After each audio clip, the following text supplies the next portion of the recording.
ఇప్పుడు కేవలం 7,999 up to 10 kgs వరకు బరువు తగ్గి అధిక బరువు నుంచి వచ్చే ప్రధాన సమస్యలను దూరం చేసుకోండి. హైదరాబాద్ లో బజాజ్ ఎలక్ట్రానిక్స్ ని టార్గెట్ గా చేసుకుని యూపీఐ మోసాలకు పాల్పడింది. రాజస్థాన్ కు చెందిన ఒక ముఠా 3 కమిషనరేట్లతో పాటు తెలంగాణ వ్యాప్తంగా సుమారు 4 కోట్ల రూపాయల వరకు జనాలకు టోక్రా పెట్టింది.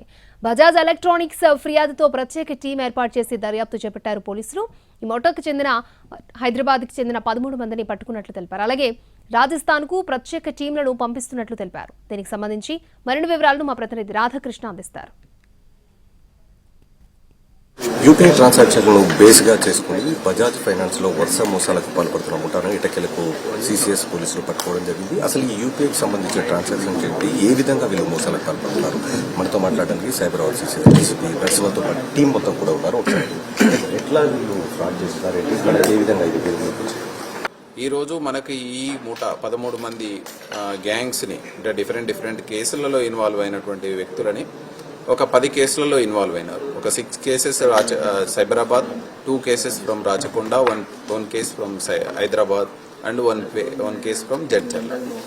ఈ కేసులలో ఈరోజు మనం 1.62 lakhs వర్తున్నటువంటి క్యాష్ని, అదేవిధంగా ఒక 50 lakhs వర్తున్న ఎలక్ట్రానిక్ గూడ్స్ని ఈరోజు సీజ్ చేసి ఈరోజు జ్యుడిషియల్ కస్టడీకి మనం పంపించడం జరుగుతుంది. మెయిన్గా ఇందులో చూస్తే యూపీఐ పేమెంట్స్ ఫ్రాడ్ అనేది ఈ అఫెండర్స్ యాజ్ యూజువల్గా ఈ బజాజ్ ఎలక్ట్రానిక్స్ షోరూమ్ని టార్గెట్ చేసుకోవడం జరిగింది.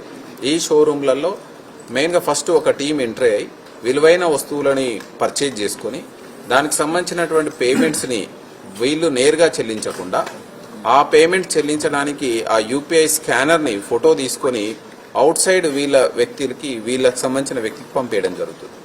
పంపించిన తర్వాత అతను అవుట్ సైడ్ ఉన్న వ్యక్తి ఇమీడియట్లీ ఆ ట్రాన్సాక్షన్ సంబంధించిన అమౌంట్ని పే చేయడం జరుగుతుంది. జరిగిన తర్వాత ఈ వ్యక్తులు ఎవరైతే ఉన్నారో షోరూంలో ఉన్న వాళ్ళు ఇమీడియట్లీ గూడ్స్ని డెలివరీ చేసుకుని వెళ్ళిన తర్వాత మేబీ 1-2 డేస్కి ఆ యూపీఐ ట్రాన్సాక్షన్ ద్వారా పేమెంట్ చేసిన వ్యక్తి కంప్లైంట్ రైజ్ చేయడం జరుగుతుంది. ఇది ఫ్రాడ్లెంట్ ట్రాన్సాక్షన్, నేను చేయలేదు అని. సో ఇమ్మీడియట్లీ అది యూపీఐ ఎవరైతే వ్యాలెట్ ఉన్నారో వాళ్ళు దాన్ని ఎగ్జామిన్ చేసి కన్సర్న్ బ్యాంక్కి రైజ్ చేసుకొని మళ్ళీ అగైన్ బజాజ్ అకౌంట్లో ఉన్న అమౌంట్ని సేమ్ ఛార్జ్ బ్యాక్ చేయడం జరుగుతుంది. ఈ విధంగా మనకు తెలంగాణ పరిధిలో ఇప్పుడు మనకు వస్తున్న వాళ్ళు బజాజ్ షోరూమ్ వాళ్ళు ఇస్తున్నటువంటి వివరాల ప్రకారం వివిధ మొత్తంలో చాలా ఎక్కువ మొత్తంలో కేసులు నమోదని ప్రస్తుతానికి మనం సైబరాబాద్ లిమిట్స్, హైదరాబాద్ అండ్ రాచకొండ, మహబూబ్ నగర్ లిమిట్స్లో 10 కేసెస్ నమోదు చేయడం జరిగింది. ఈరోజు ఈ చిన్న లొసుగులను పట్టుకుని వీళ్ళు చేస్తున్నట్టుగా మనకు తెలుస్తుంది.